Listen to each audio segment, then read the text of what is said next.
Good afternoon. My name is Wesahana Pearson. I'm reporting for BlackAsiaMagazine. And I'm talking to a gentleman right now. We're here in the city of Hualien, which is smack in the center of Taiwan. Just inside. Okay. Yeah. I've been trying to get a hold of this gentleman for, oh God, it's been the past several months. Okay, so we're finally sitting here, we're finally talking. For our audience, for our viewers, can you tell us your name? Can you tell us a little bit about your background, like where you're from? Well, my name is Daniel Imanga, and I was basically born and raised in the Kingdom of Eswatini, formerly known as Swaziland. You're Swazi? Yeah. Okay, I've been meeting quite a few Swazi people lately. All right, cool, Yeah. cool. How long have you lived in Taiwan? I've lived in Taiwan for almost 6 years now. Okay. Yeah. And what exactly brought you to this country? Moving from Eswatini, when you moved, had the name changed already? No, it changed, I think, last year. Okay. Yeah, that's when it changed. Okay, so from Swaziland moving to Taiwan, did you come directly from your home country to living here? Yeah. Okay, and what was it that brought you to Taiwan? Well, basically, I've always had a dream from an early age to study overseas. And after I graduated from high school, I applied for a scholarship to come study in Taiwan, and I got it. And that's basically how I ended up here. Okay, and for anyone, just to touch on that point for a moment, other people from your background who might be thinking about taking the same scholarship program, can you kind of plug for that a little bit? What was the name of the program, and how did it work exactly? Well, the name of the program was called ICDF. Okay. So basically, they have a limited number of scholarships that they give out every year. And you have like thousands of people applying for those positions, and they only give at least like 20 something positions, so it's like a lot of competition to get in. So I guess it's safe to say that it's what a lot of kids graduating from high school or from their previous universities want to like partake in their lives. Excellent. I'd like to know a bit more about your background. You're a cool guy to hang out with. You have a kind of like very smooth kind of demeanor, honestly. Thank you. Tell me a little bit about where you come from, your background. We always ask all of the people we interview, give us a picture of what it was like growing up.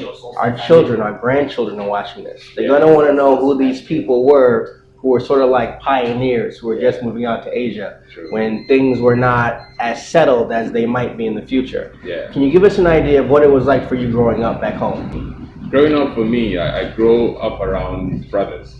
Okay. I don't have any sisters, and I have 5 brothers in total. Oh wow! So okay. It's quite exciting, I would say, kind of household to grow up in. And growing up, I'd kind of say that my brothers were also my friends. Okay. Yeah, and the reason I'm saying that is because my dad is not from Swaziland. He wasn't born here. He was born, if I might ask. He was born in Zambia. Okay. Yeah, and then he moved to Swaziland in 1989. Got married to my mom, and then had us basically. And I basically grew up with like my name, Daniel Imanga. It's not really a Swazi name per se, but I was born there, I was raised there, and my mom is Swazi. And I guess from that I sort of got like a kind of foreigner cold shoulder, I'd say, and that kind of led and forced me to like look into my brothers to have friends. Okay. And most of my friends growing up, they were also foreigners. Indian people from other different African countries. So basically, that's how I grew up. Yeah. So you have 5 brothers. Which number are you? Are you the oldest or? I am number 4. Number 4. Yeah. Second to youngest. Yeah. Okay. All right. That's an excellent way to grow up. It sounds like you have not the youngest, but you have people over you to kind of help you out, watch over you, things like that. True. And so, what other places have you visited in Asia, in the world, other countries from traveling? This is my my first Asian country. Okay. And the only countries that I've been to, well, I'll say the only country that I've been to before I came here was South Africa, and I live right next to South Africa. So yeah, so I haven't been really a person who went out there, and this is like my biggest step. Like coming to Taiwan is like one of my biggest steps that I've ever taken in life. Okay. Yeah. All right. Yeah. Well, it's easy to travel from here, so I'm sure that you will whenever the mood strikes you when you get ready for it. True. Okay. Now let's move to the present moment. You are a photographer. Yeah. Okay. And what was it that inspired you to become a photographer in the first place? Yeah.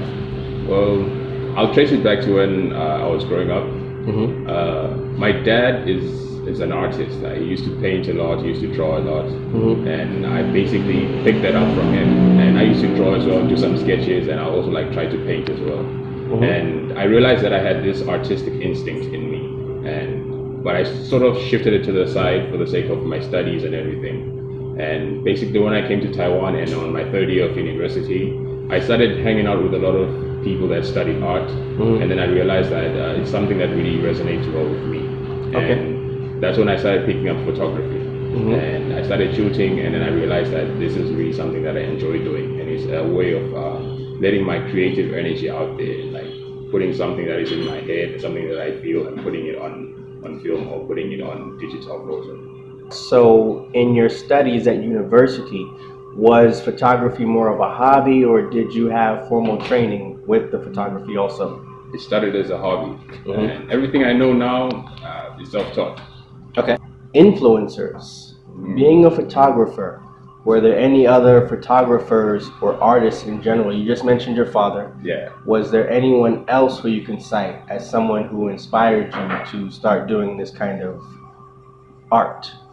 Well, the funny thing is, I've never really looked up to any photographers, but the people who inspired me to keep going and keep doing it is the people around me. I actually drew inspiration from them because one of the main reasons I started doing it is so I could be able to capture good images of them. And I enjoyed that feeling of like capturing an image of somebody, especially somebody who doesn't have that confidence in themselves to be like, I could look good on a photo. And when you capture them in a nice and a good way and you show it to them and their face like lights up, and that's the kind of feeling that I sort of like drew my inspiration from. Okay, so actually doing the work itself and then seeing the response that you got from your subjects when you were photographing them. Yeah. Okay, all right, it gave you a good feeling. Yeah. I can see that, yeah, I can see the excitement in your face. Okay, so if I want to view any photos or images that you have taken up to now, is there any place online? We have a website. Can I buy any artwork if I see something I like, something like that? Yeah. Well, you can see most of my portrait work on my Instagram page, which is daniel.imanga.photography. All right. How do you feel as a black man living here in Taiwan?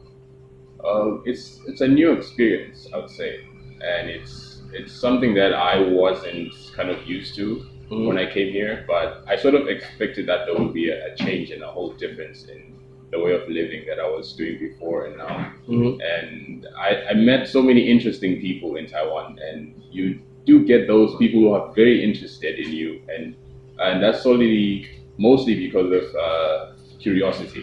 Right. Okay. Yeah, you get that a lot, and I used to consider myself a basic person when I was back home. Nobody would stop me on the street to take a photo with me. Nobody would come over and tell me my hair is cool or want to be friends with me. It's quite an eye-opening experience, and you think that you're just a normal human being, regardless of your skin color. But when I came here, I realized that I actually have more in me and more things special about me than I knew before. Then you realize, okay. Yeah. How would you describe the differences between living in a city like Taipei and living in a smaller city like Hualien, or I think it was called Jirshan? Yeah. Yeah, the smaller cities. How would you describe the difference between these two areas? It's quite the contrast, I would say. It's quite the contrast because in Hualien you have this very chill, very laid-back lifestyle and so many open spaces.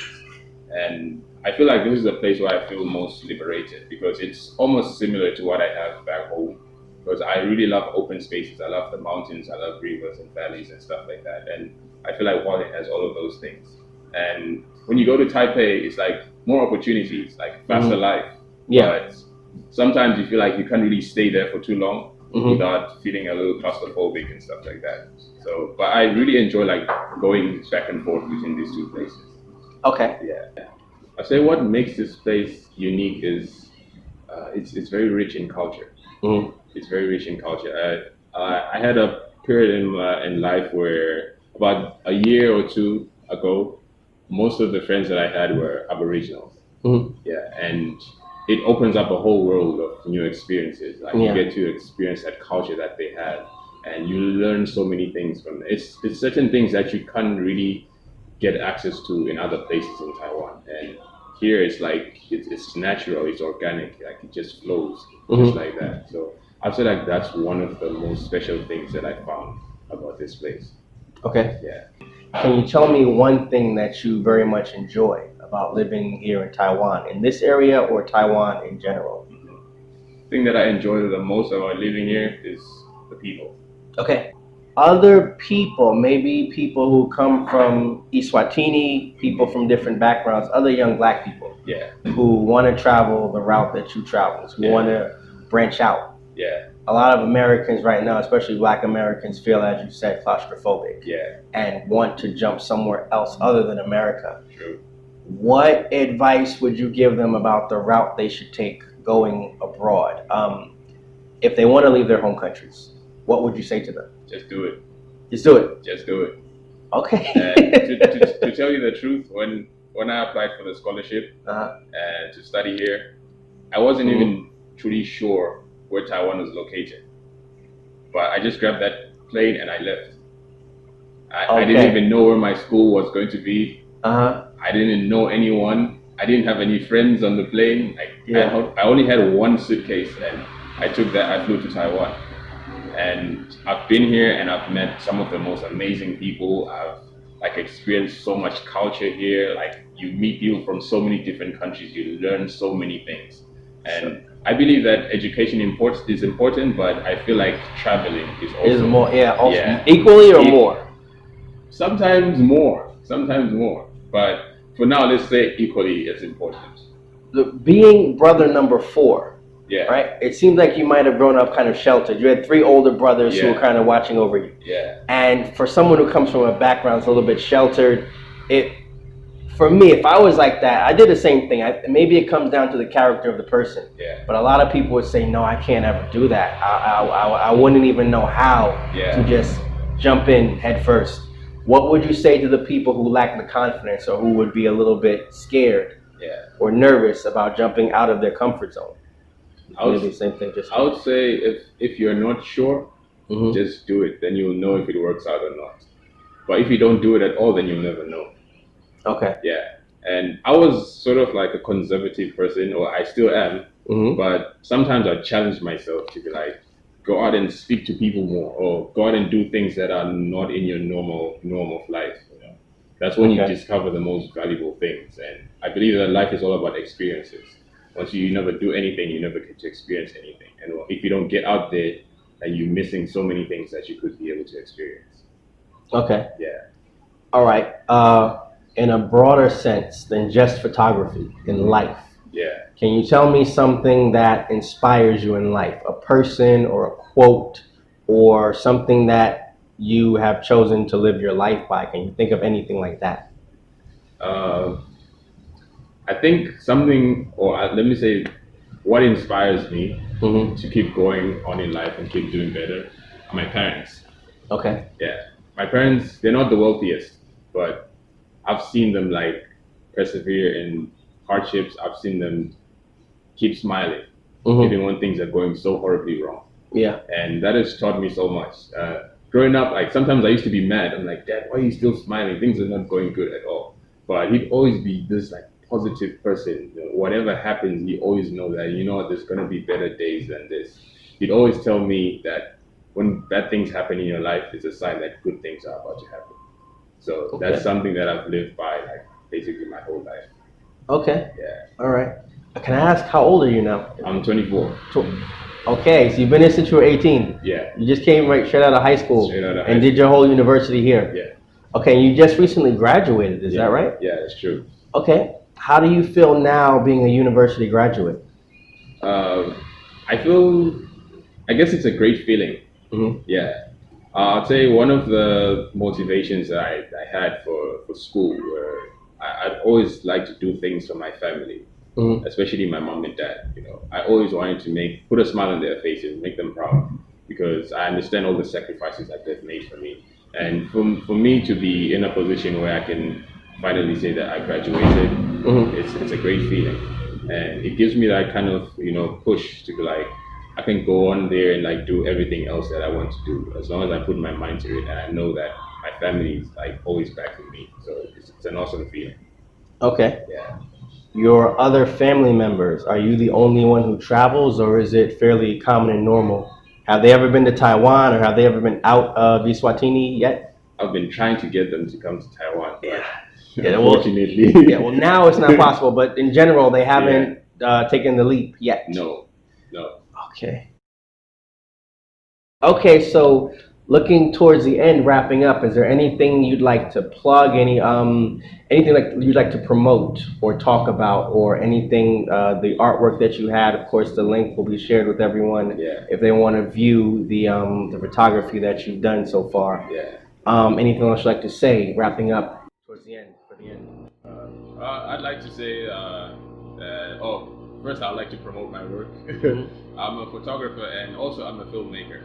Okay. Yeah, I do promo videos and I do a lot of other film work stuff, and that's something that I normally do. Like when most of the time I'm going up to Taipei, I'm shooting events, and I also do like show reels and promo videos for these kind of events. So and sometimes I take on new clients that have different needs, and that's basically something else that I do. And anything that I would tell to somebody out there who's trying to do something or start something that they like to do, if you have a passion for it, just go ahead and do it. Okay. And when I started out doing this thing a couple of years ago, I never knew how far it would go. But for some strange reason, I just kept doing it. And you just keep doing it, and someday, like, somebody will realize the value in you. They realize how good you are, and they'll like your work. Just put it out there. Don't wait to be a perfectionist to put your work out there. Just put it out there. Somebody might like it, and you never know where it will take you. Okay, excellent. Thank you, Daniel Imanga. We're waiting for our coffee to show up, so that should be here in a minute. But great, BlackAsiaMagazine.